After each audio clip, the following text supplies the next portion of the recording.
Fala galera, a partir desse domingo, dia 1, a Kings League World Cup Clubes começa a segunda edição. Teremos aí 4 brasileiros, diferente da primeira que tivemos só 2. Fúria e G3X participaram da primeira e aqui eu vou falar um pouquinho dos times brasileiros, deixar para vocês comentarem também para a gente trocar ideia. A partir desse domingo, dia 1, até o dia 14, todos os dias tem jogos e a gente vai estar analisando e falando um pouquinho sobre tudo.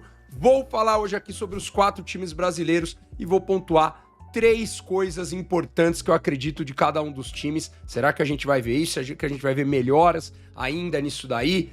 Mais coisas novas vindo por aí? Mais 3 pontos aí de cada time brasileiro que eu separei pra vocês e vocês coloquem mais aí, hein? Vamos lá. Começando, galera, pelo Desimpedidos Deck, tá? Que inclusive é o primeiro time que joga. Desimpedidos, galera, teve 4 vitórias, 3 derrotas e 2 empates, né? Que acabou ganhando, as 2 ganhou no shootout. Então é bem importante também isso colocar aí. E uma das coisas que eu já coloco pro Desimpedidos é isso, né? É uma equipe que é bem equilibrada, uma equipe que sabe se defender muito bem. E acho que é uma equipe que toma poucos gols no futset e é uma equipe muito boa no shootout. Então isso pra mim é sim, ainda mais pro Mundial que chega no mata-mata, o primeiro fator aí pra mim muito positivo do Desimpedidos. Segunda coisa, o 4-2 do Desimpedidos acho muito forte, na minha visão, foi o mais forte da liga, né? Muita gente falou do Nivelados no começo do campeonato, acredito que o do Nivelados foi muito bom também, mas eu vejo o 4-2 do Desimpedidos como o melhor da liga brasileira aí que a gente teve. Então coloco aí como um 4-2 muito forte, né? Um time muito físico do Desimpedidos, chega junto ali, então essa pra mim é a segundo ponto.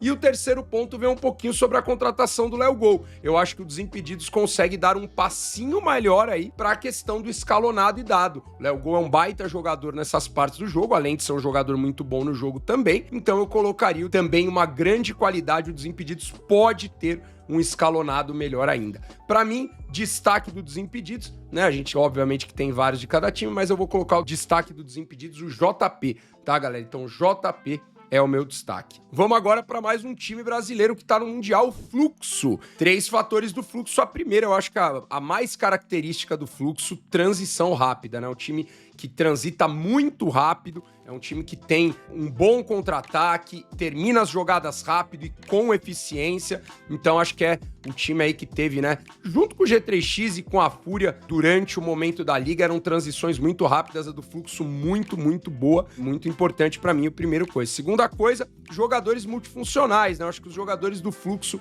acabam conseguindo atuar em várias partes e várias etapas do campo durante o jogo inteiro. Também conseguem ir bem quando é necessário no escalonado, no dado. Então acho que os jogadores do Fluxo, o Fluxo tem uma equipe feita ali também pela comissão, um time muito multifuncional, a galera entende bastante isso daí, que vai pra terceira, pra mim o terceiro ponto do Fluxo, entendimento coletivo, né? Eu acho que o Fluxo tem um entendimento de como eles jogam muito apurado, eles conseguem então, com isso, formar um coletivo forte, né? Eu acho que o Fluxo tem um coletivo muito forte. Fluxo que teve 3 vitórias, 4 derrotas e 2 empates durante a fase, obviamente a fase principal ali, a liga, né? Depois o Fluxo acabou ganhando do Nivelados e com isso garantiu a sua vaga para o Mundial. Também colocar o destaque do Fluxo, o Melequinha, tá? Ótimo jogador, tem feito aí a multifunção, como eu falei, como uma das características do Fluxo, para mim o Melequinha, o destaque do Fluxo, tá? O Fluxo também teve uma vitória e uma derrota no shootout,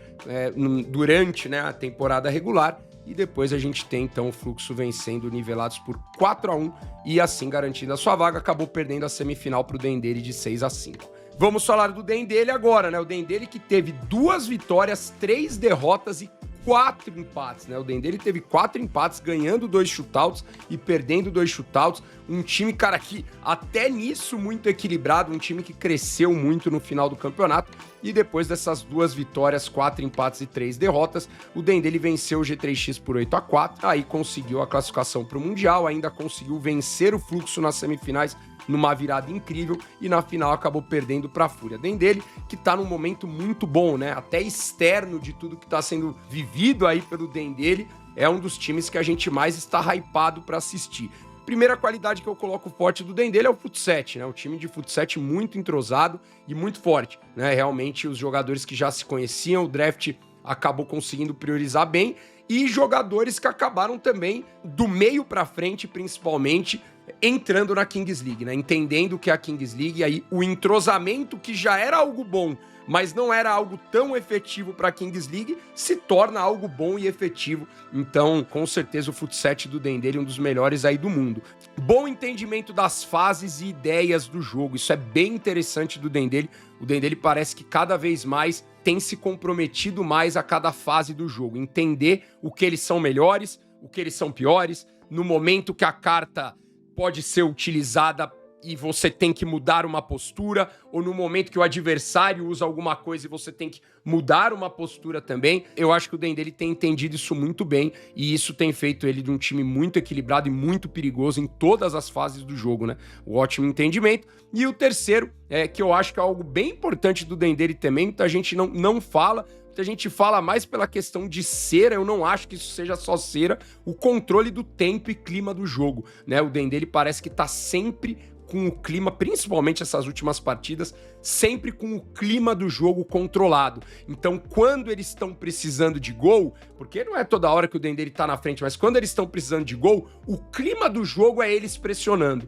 Quando eles não estão precisando de gol, o clima do jogo é um clima mais morno. Então eles têm conseguido controlar muito bem, acho que um time muito forte, e citaria isso aí também. Destaque do Dendele aí, esse destaque do Dendele pra mim aí vai para o Gui, tá? O Gui pra mim draftado, que tem feito um draft muito, muito forte e tem dado muito suporte aí durante o futset pra equipe do Dendele.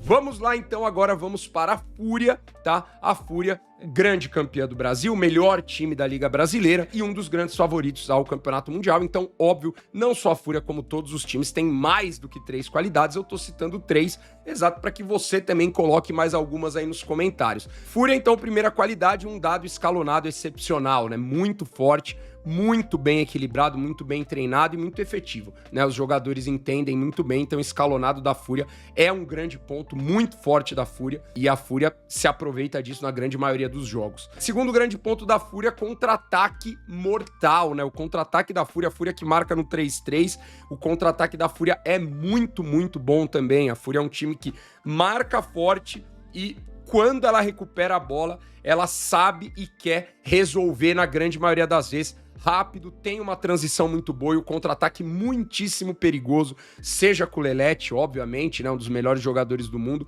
seja com qualquer outro jogador. A Fúria, ela sempre contra-ataca muito rápido, inclusive tivemos gols de outros jogadores da Fúria durante a temporada em contra-ataques, então contra-ataques muito bom. E o terceiro ponto da Fúria é a temporização do jogo, né? Acho que a Fúria também, com a bola no pé, ela consegue controlar o que ela quer na grande maioria do jogo, né? Mesmo quando ela precisa de gol, como precisou na final, ela consegue manter a posse e ter agressividade. Quando ela tá na frente, ela consegue, quando precisa sair rápido, sair rápido. Quando precisa ter uma boa saída, ter uma boa saída. Isso, óbvio, passa muito pelos pés do Jefinho, mas eu colocaria a Fúria aí como uma boa temporização de jogo, essa terceira característica. Para mim, o destaque da Fúria vai ficar com o Lipão, tá? Óbvio que a Fúria tem grandes destaques, mas eu acho que o Lipão é um jogador que em todos os momentos, né, ele se faz muito importante nessa Fúria. Então, em momentos, às vezes, que a Fúria está bem, ele não é um jogador que precisa aparecer tanto, mas principalmente em momentos de transição do jogo, em momentos que a Fúria tá mal, eu acredito que ele tem aparecido muito bem e ajudado muito essa Fúria. É isso, galera. Coloquei 3 pontos aí, alguns destaques. Claro que todos os times têm vários destaques, né? Eu poderia citar aí muitos outros, né? O Bolt como destaque do Desimpedidos, o Lelete da Fúria, o Lincoln do Dendele também, que é um grande destaque, um grande jogador, o Elber do Fluxo. Então, assim, todos os times têm vários destaques, mas eu coloquei um destaque de cada um e 3 pontos. E lembrando que todos os times têm mais de 3 pontos positivos também, mas é só pra gente começar e movimentar essa cobertura aí do Mundial, que a gente aqui também tem que aproveitar para olhar, estudar e colocar algumas coisas aí em prática. Valeu, galera? Um grande beijo a todos, é nóis. Fui!